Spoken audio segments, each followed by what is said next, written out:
Hi, I'm Marie Plutt from aspirationsresume.com, here to give you your daily resume tip.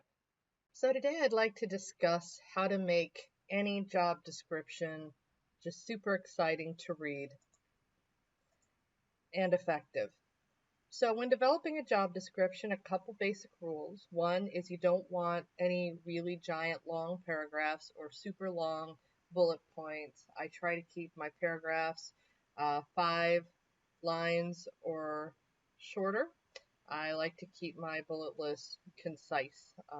Really try not to have more than 6 accomplishments in any given single list. I will make multiple lists. I'll break things up in different ways. But again, you want bite-sized, readable chunks, not long, tedious descriptions where everything is formatted the same way.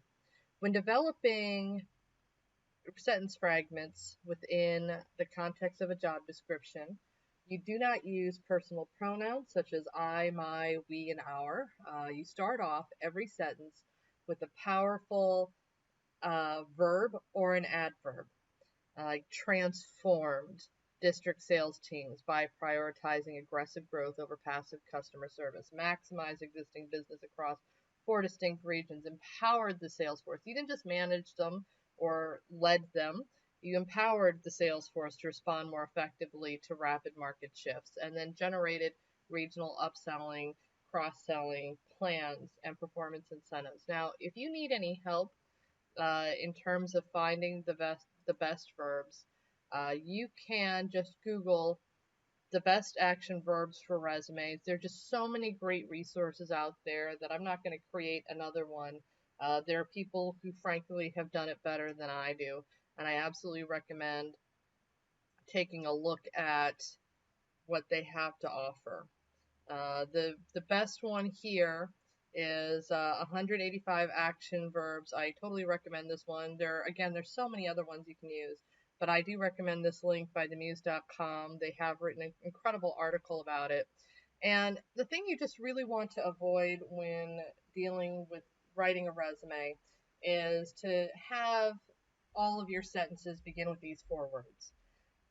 Probably the most common thing people see when they see super long, boring job descriptions is that they're really long paragraphs or really long bullet lists, and every sentence begins with the same verb. Now, I would say to you as to make a well-written job description, every line should start with a different verb or adverb. You should never have 2 lines right after each other that start with the same verb. But led, for the record, is the past tense of lead. And a lot of people think that lead and led are all spelled the same way, the way to read and to have read a book are spelled that way, but no, that would be incorrect. Lead is present tense. Led is past tense, and it's used a lot. Managed, obviously, used a lot. Handled. Handled is really, really dull. It doesn't even show any kind of leadership or active role. It just sort of seems like you fuddled around with something. I don't think I ever use this verb, frankly. And then worst is responsible for. So responsible for is not an adverb. It is not a verb. And I'll get into the adverbs later. It really makes it seem like it was a burden to you. Like you had to handle something. You can steer something. You can guide something. You can lead. Um, you can, spearhead. There's so many different verbs that are much, much better than responsible for.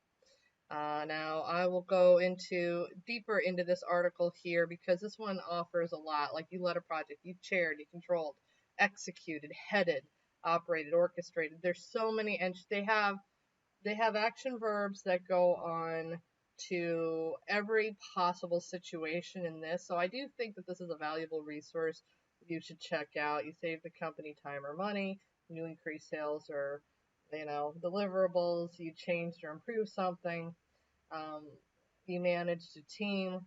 So you really want to keep this powerful and tight, the language. Resume adverbs, if you're not aware of adverbs, they're the words that end in ly. and they justify, they put into some sort of context or add to the verb. So you accurately, identified a flaw. You artistically created something, but you'll have like an adverb followed by a verb. And again, so many resources on powerful, I would say resume adverbs, because there are a lot of different types of adverbs. Resume adverbs, you do a Google search like that, you'll see images, memes, all sorts of things, huge lists of 130 adverbs.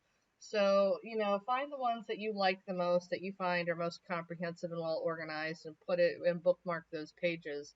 The other thing I would say about a job description to make it powerful is to really try your best to make every sentence read like an achievement.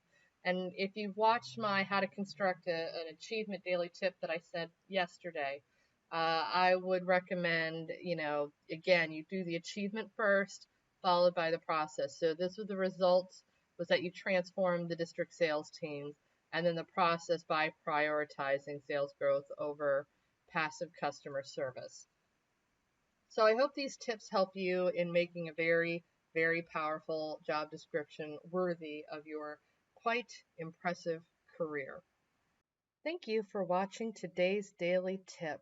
Again, my name is Marie Plett, and I am from aspirationsresume.com. Please contact me today if you are seeking only the finest in resume development.